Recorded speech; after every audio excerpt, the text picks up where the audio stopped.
Hello, friends. Let's go through the chapter Lost Spring, written by Anis Jung. It is from the NCERT book for class 12th, Flamingo. Presentation is prepared by Preeti Srivastav, PGT English, Kendriya Vidyalay, ONGC, Ankaleshwar.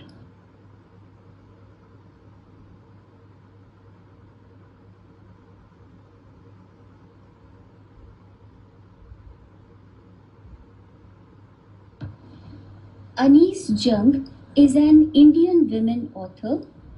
Her most noted work, Unveiling India, was a detailed chronicle of the lives of women in India, noted specially for the depiction of Muslim women behind the parda.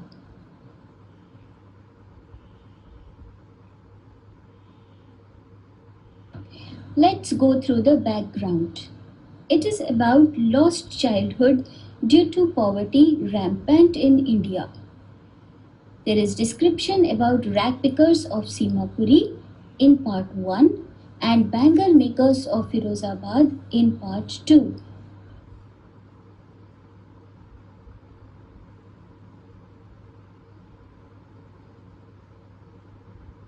Let's go through the summary of part 1 in points. Rag pickers of Simapuri are those people who migrated from Bangladesh to India during the War of 1971. With no employment, these people are involved in rag picking, thousands of children including in rag picking who seem to have no future at all. They have no identity except ration cards through which they get food items at discounted rates.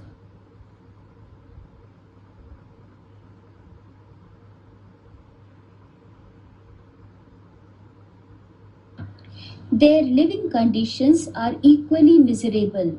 They live in mud houses with tin roof, no sewage, drainage, or running water.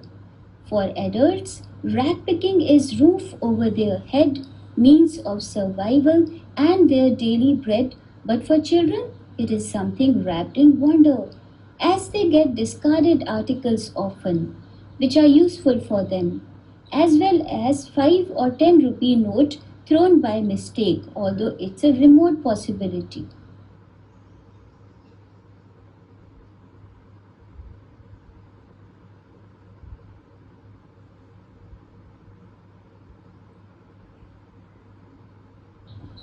Sahib A. Alam, a small boy, a rag picker, is unaware that his name means Lord of the Universe.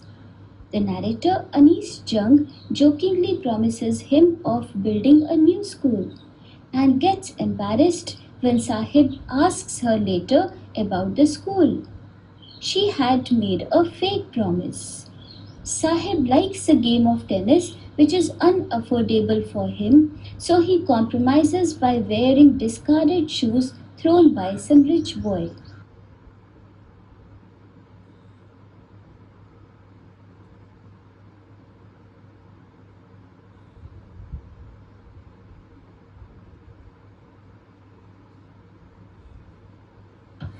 Children like Sahib make excuses for not wearing footwear, and their escape from the reality is one of the reasons of their perpetual state of poverty. Sahib gets a job at the tea stall, getting rupees 800 per month, but he is no longer his own master. He becomes a slave to his master. That is the end of part 1.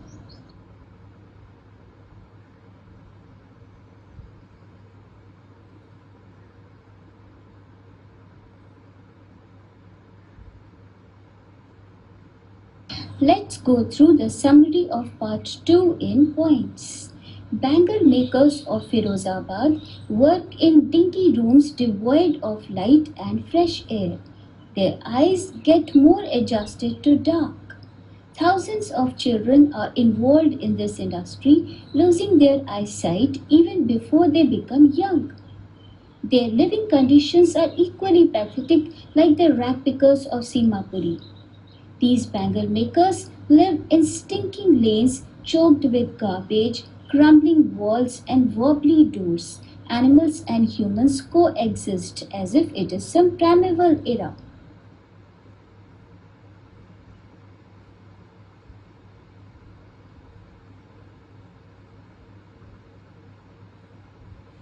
Mukesh, a young boy, son of a bangle maker, wants to break free the tradition and become a motor mechanic.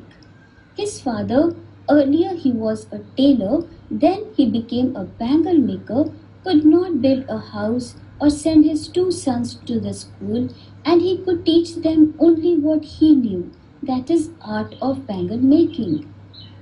Mukesh's grandmother believes it's all their karmas and no one can escape from it.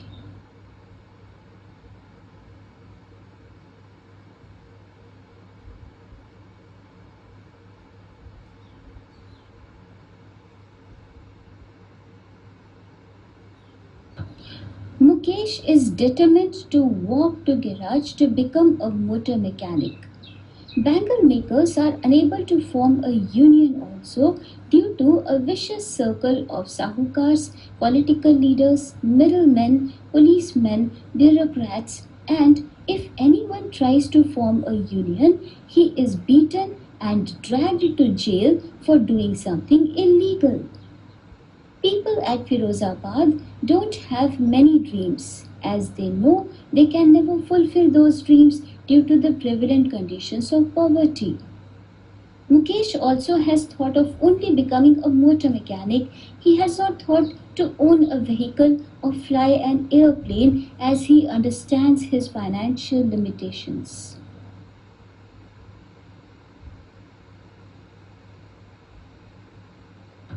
Let's go through the part 1 in detail.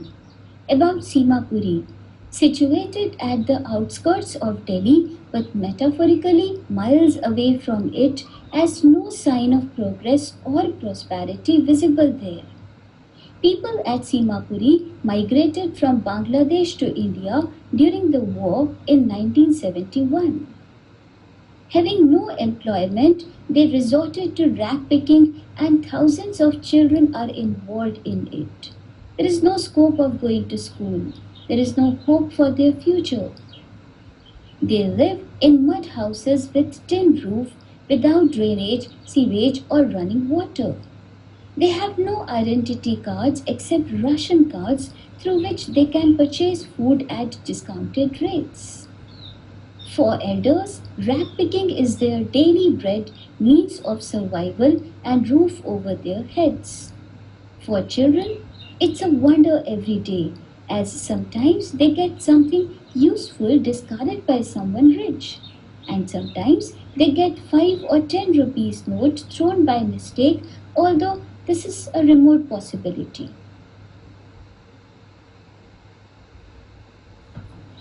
Why was Anis Jung embarrassed? Sahib-e-Alam, a small boy, a rag picker, unaware that his name meant Lord of the Universe. Author Anis Jung asked him why he didn't go to the school. And he replied there was no school nearby. He didn't want to accept the condition of his poverty. Author promised to get a school built, and Sahib inquired about the school when she met him next time. That embarrassed the author, as she had made a fake promise which she never meant to fulfill.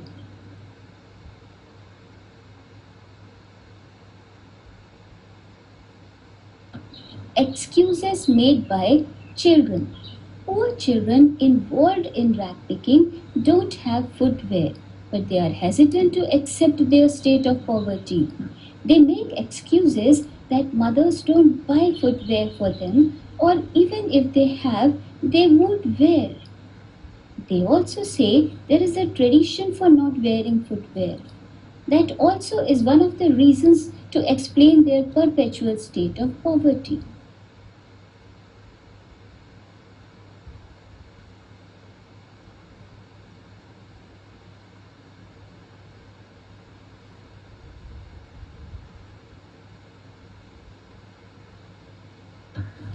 Sahib no longer his own master.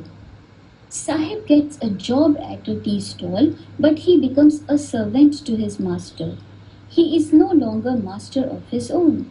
He loses his freedom and childhood burdened with responsibilities of home. The steel canister containing tea seems heavier to him than the rat picking bag as he feels the burden of lost childhood and added responsibilities.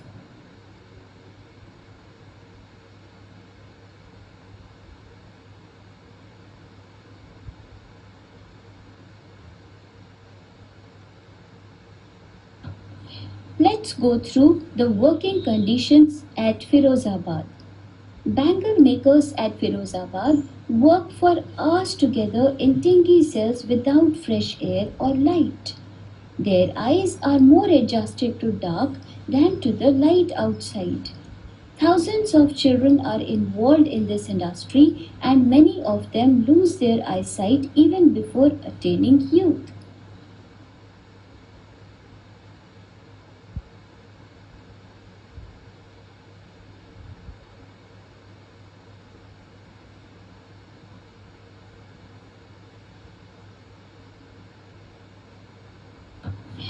Let's go through the living conditions at Firozabad.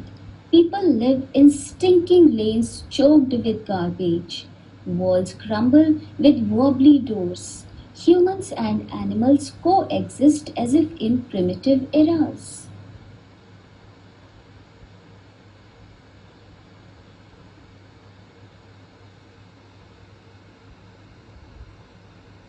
This is an easy way of learning living and working conditions at Simapuri and Firozabad. Go through these points and ensure proper learning.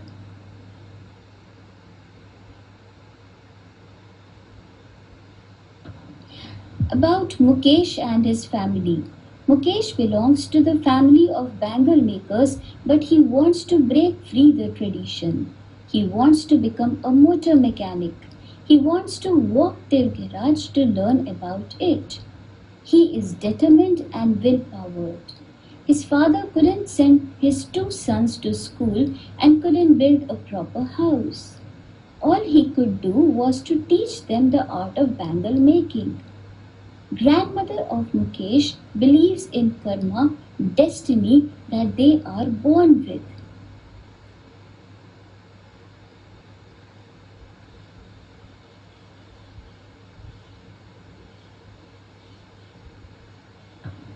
There is a vicious circle existing at Firozabad. Bangle makers of Firozabad are unable to form a union due to a vicious circle. This vicious circle comprises of middlemen, sahukars, policemen, political leaders, and bureaucrats.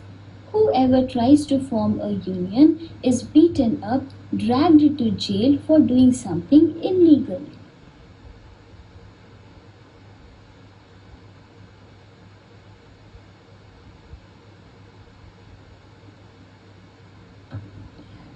The author finds a spark of motivation in Mukesh, who is quite determined about realizing his dream of becoming a motor mechanic. He is ready to walk to a garage far from his home. The author asks if he ever dreams of flying a plane. The question embarrasses him, and Mukesh replies in the negative. He is satisfied with the more tangible and attainable dream related to the fast moving cars that he saw on the streets each day. Airplanes symbolize something distant, just like a far fetched dream. People of Firozabad are not exposed to grand dreams like that.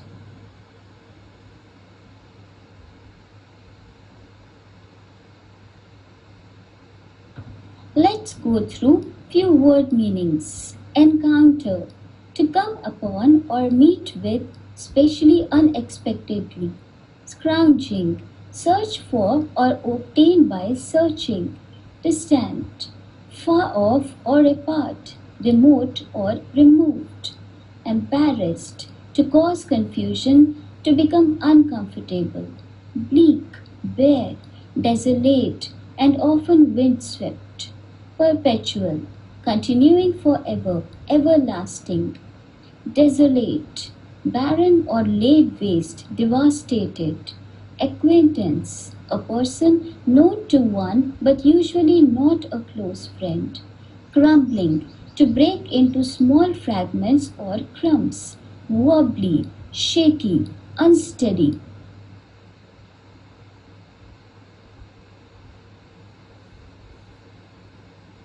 Primeval, of or relating to the first age or ages. Lineage, lineal descent from an ancestor. Vicious, addicted to or characterized by vice, grossly immoral. Dragged, to draw with force, effort, or difficulty. Stigma, a mark of disgrace or infamy. Imposed, to lay on or set as something to be borne, endured.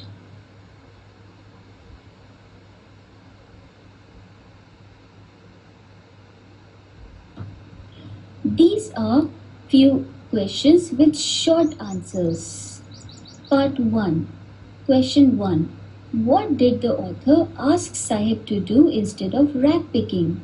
So as we know that Anis Jung asked Sahib to go to school. 2. What promise was made by the author? So as we know, Anis Jung promised to build a school. 3. What embarrassed the author? Anis Jung promised to build a school, but that was a fake promise. So when Sahib inquired after some days, she was embarrassed. 4. What is the irony in Sahib's name? Sahib means Lord of the Universe. But Sahib, Alam, in this story is a poor rag picker hardly managing to survive. 5. Which game does Sahib like and how does he fulfill his wish? Sahib likes the game of tennis. He fulfills his wish by wearing discarded shoes thrown by some rich boy. 6. What are the excuses made by the poor children for not wearing footwear? Mothers don't buy for them. They won't wear even if they have. There is a tradition of not wearing footwear. What is the perpetual state of poverty as mentioned in the chapter? It is the everlasting poverty due to several reasons. What are the living conditions at Simapuri? Rag pickers live in mud houses with tin roof. No sewage, no drainage, no running water. How is Simapuri miles away from Delhi? Simapuri shows no sign of progress or development at all. 10. Why is Sahib no longer a master of his own? He loses his freedom. He becomes a slave to his master. He starts working at a tea stall.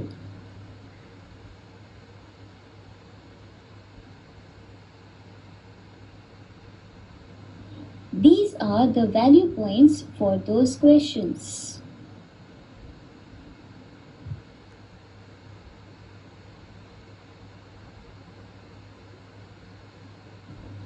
Part 2. What are the working conditions of bangle makers of Firozabad? They work in dinky cells devoid of fresh air and light. 2. What are the living conditions of bangle makers of Firozabad? They live in stinking lanes choked with garbage, crumbling walls, wobbly doors, animals and humans coexist. 3. What happens to most of the children before they become young? Most of the children become blind. 4. Who is Mukesh and what dream has he seen? Mukesh is a young boy, son of a bangle maker, but he has decided to break the tradition and become a motor mechanic. 5. How is the father of Mukesh a failure in his life? The father of Mukesh couldn't build a proper house. He couldn't send his two sons to the school. All he could teach them was the art of bangle making. 6. Which vicious circle does the author refer to? It is the vicious circle of sahukars, middlemen, political leaders, policemen, and bureaucrats. 7. Which two distinct worlds the author referred to? The author refers to the two distinct worlds, one of bangle makers and the other of all those who belong to the vicious circle. 8. Why are the bangle makers unable to form a union? If they try, they are beaten up and dragged into jail as if they are doing something illegal. 9. How can we say that Mukesh can realize his dream? He is determined. He is determined to walk till garage. 10. What does the author mean by few planes fly over Firozabad? Anis Jung means that people of Firozabad don't have big dreams. They know their financial constraints. They are satisfied with their lot. Only Mukesh has dreamt of becoming a motor mechanic, so the hope lies with the youngsters.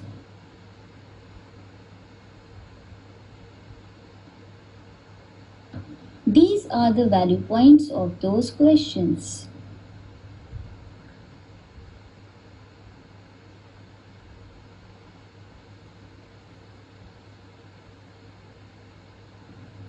Thank you.